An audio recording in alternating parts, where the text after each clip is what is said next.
Thank you very much, Chairman.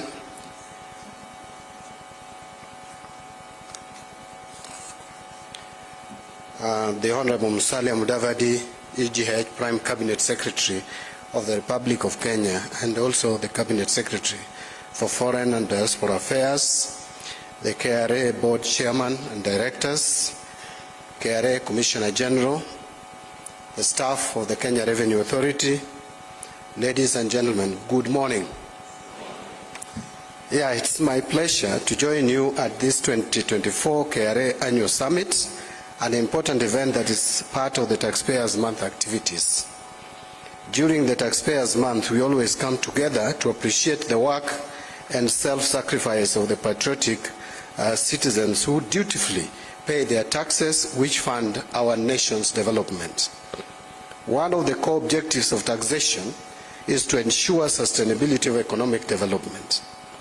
A country's economic progress is directly tied to the growth of its resources. And to address the resource inadequacies, governments must mobilize funds that facilitate rapid capital accumulation. To this end, ladies and gentlemen, establishing strong bonds between tax administrators, citizens and stakeholders is very crucial. We must build tax systems that enhance adequate domestic revenue mobilization, and citizens should have a voice in the decisions that affect them, including the tax policy making process. I think we are alive to that recently, when the citizens felt that they were not involved in making decisions on tax policy, we know the outcome of that. It is not long ago. So inclusive and impactful participation enriches policy making by incorporating diverse perspectives and harnessing collective knowledge. This not only strengthens public understanding but also promotes trust in our institutions.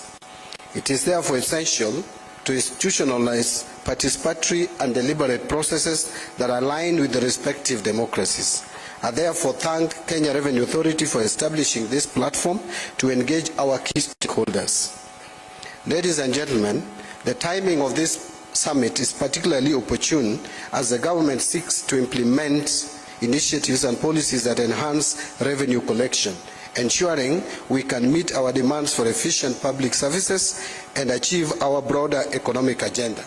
It also comes at a critical time when the government has just commenced preparation of the financial year 2025-2026 and the medium-term budgets. To fulfill our fiscal goals, we must embrace efficiency in domestic revenue mobilization. The government is committed to implementing both tax administration and tax policy measures to raise additional revenue. I'll speak to that shortly, because when I finish, I must make some off-the-cuff remarks. I have mentioned before that I don't like much written speech, but sometimes it is necessary. So let me finish my written speech and take just about 2-3 minutes, if you allow me, Your Excellency, to make off the cuff, because that is when I talk or speak genuinely. So that applause means anyway, let me leave it there. But among the measures, Your Excellency, that we are adopting is the adoption of the medium-term revenue strategy. Under the medium-term revenue strategy, we aim to strengthen the policy dimension of our fiscal consolidation process, targeting the East African Community's convergence criteria of a fiscal deficit of 3% of GDP. As a matter of fact, Your Excellency, our budgets, our final budgets in this term of the administration, we must have not more than 3% as fiscal deficit. But if we can be ambitious enough, we can have a balanced budget for 2027-2028. This strategy proposes several initiatives to enhance revenue mobilization, including tax-based expansion, modernization of tax legislation, and the consolidation of tax procedures. We will continue intensifying debt collection efforts, utilizing data to improve compliance and enhancing intelligence gathering to close revenue loopholes. Additionally, our medium-term strategy promotes investment by removing market distortions through the rationalization of tax expenditures. For instance, it proposes to reduce the corporation tax or corporate tax from 30% to 25%. That is where we are heading. 30%, 25%. And we hope that the benefit of that will be passed to the economy by employing more people in the corporate world. Alongside gradual reductions in VAT, if possible, we should reduce our VAT from 16% to 14%. And other tax rates. So the government's policy is not to increase taxes. I want to repeat that again. It is to reduce taxes. But that will only be possible if we expand the tax base and we become more efficient in our tax collection. And we become also efficient in the usage of our resources. So those are three things that we must do. One, expand the tax base so that many of us pay taxes, and then be efficient in collecting the same, and be efficient in using the same taxes that we collect from Kenyans. The government remains committed to our fiscal consolidation policy that aims to reduce fiscal deficits and debt accumulation while safeguarding priority government programs and social spending. Despite these efforts, we must highlight the issue of tax malpractices, which continue to hinder our ability to secure the financial resources necessary for structural transformation and sustainable growth. Illicit financial flows, including money laundering, tax evasion, and corruption, pose significant challenges to tax administrations, especially in developing countries like ours. We must therefore prioritize international policies that empower tax administrations to combat these issues and leverage international tax frameworks to address illicit financial flows effectively. Furthermore, the role of technology in domestic revenue mobilization cannot be overstated.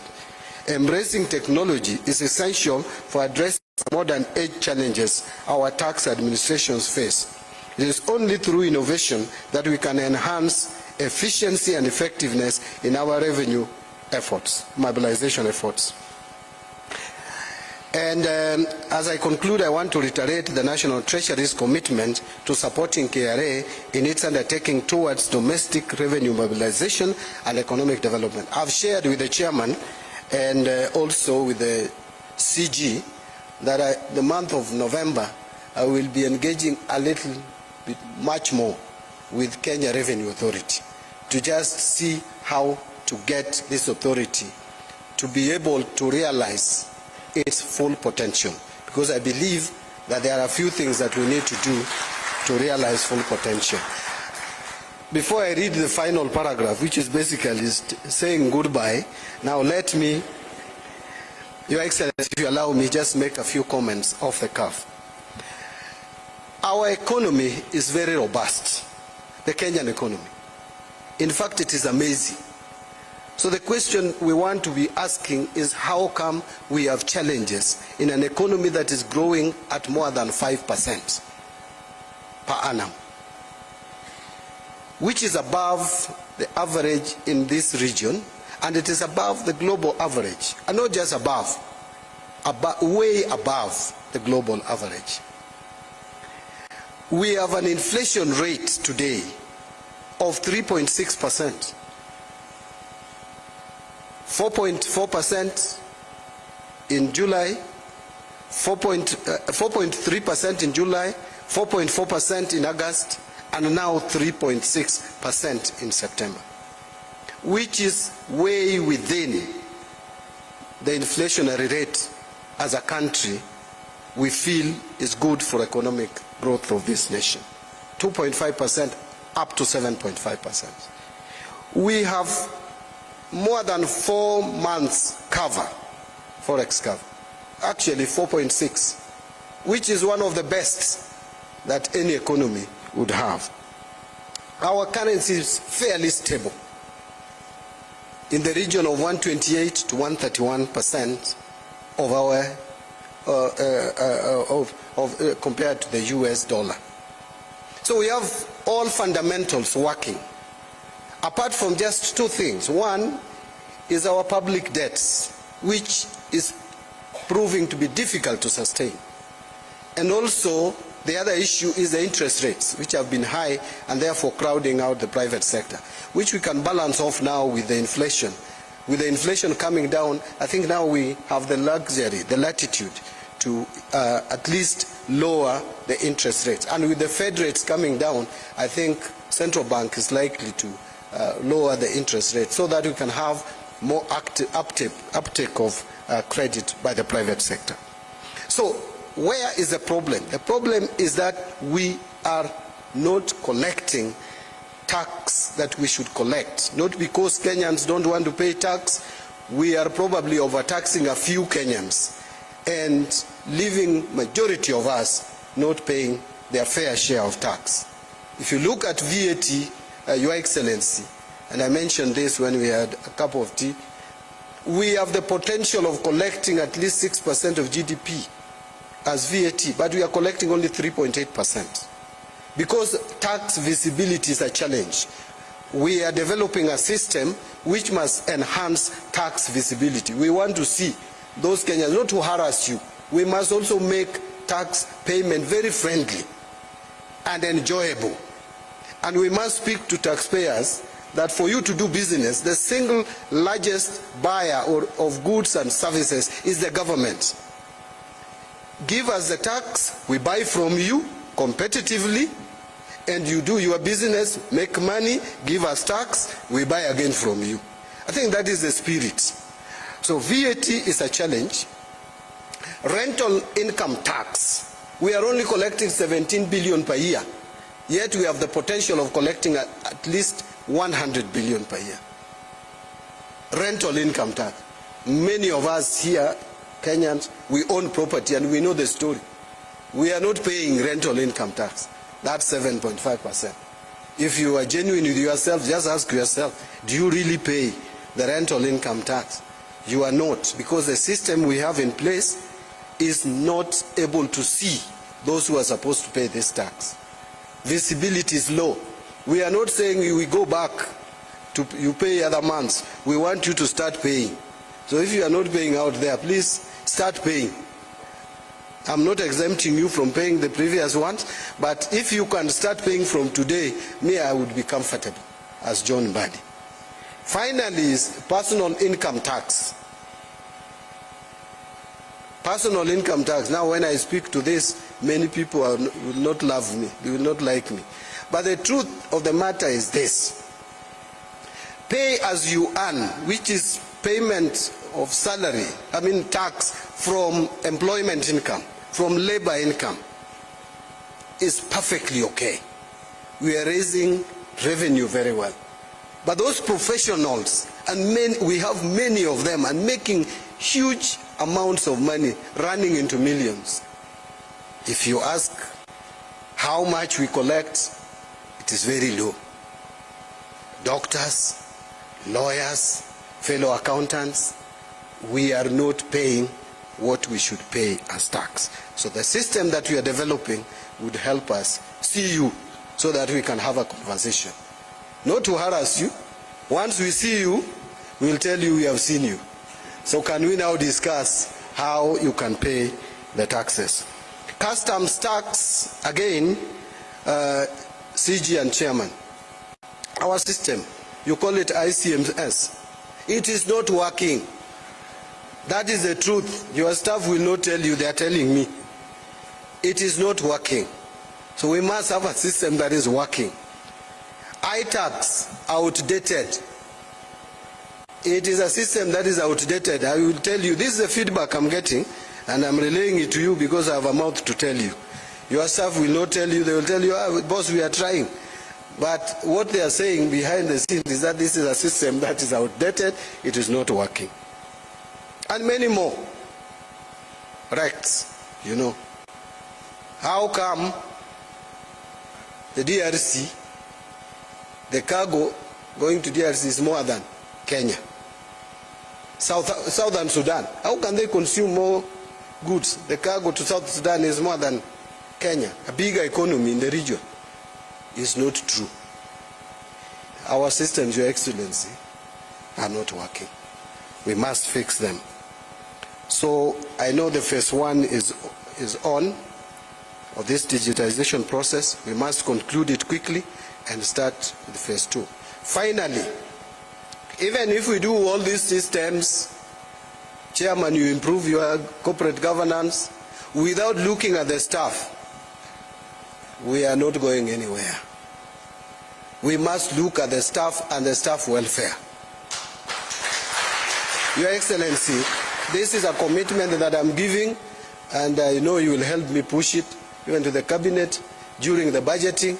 We must increase the budget of KRA with not less than 30% in this coming financial year, so that we can sort out some of the problems. When I hear that the staff at KRA can go to hospital and their children or their loved ones are detained because we cannot pay bills, because the service provider has not been paid, it doesn't make sense. How do you expect someone to collect money and bring to you when he has a child or she has a sick child in hospital? It's not possible. So we must feed this cow. I said it at my vetting interview, that this cow is not properly fed, yet we want to milk the cow. So we must feed this cow. And my final remark on that issue of staff, most of your senior staff, Mr. Chairman, are on acting. A strategy must be developed quickly. Maybe 2 months or so, if it can work. Do interviews. Conduct interviews. Get these people, if they are qualified, confirm them to those positions. If they are not qualified, get qualified people to occupy those positions. You cannot hold people on acting capacity forever. This position must be filled competitively and must be properly filled. So that is an engagement that I'm going to have with Kenya Revenue Authority to make sure that Human Resource Department, you put up advert. If you want to do it internally, I don't know, based on your human resource manual, make sure that these positions where people are acting are filled competitively. Otherwise, I would have said more today. I didn't want to raise a lot of issues. We are on Taxpayers Week. Now, the others we will discuss internally with the chairman and the Commissioner General and the staff. So, Your Excellency, without much ado, I want to just say that I urge all participants to engage in meaningful discussion that will enable us to transform our tax system, enhance trade facilitation, and explore new techniques for improving our efforts. And I hope by the end of today, we'll have, or the end of this summit, we'll have a communique, which then we would use to hold ourselves to account. With those, are there few remarks? No. With those many remarks, allow me, ladies and gentlemen, to now welcome the Prime Cabinet Secretary of the Republic of Kenya, His Excellency Musalia Mudavadi, to come forward and address the gathering. Thank you very much, Your Excellency.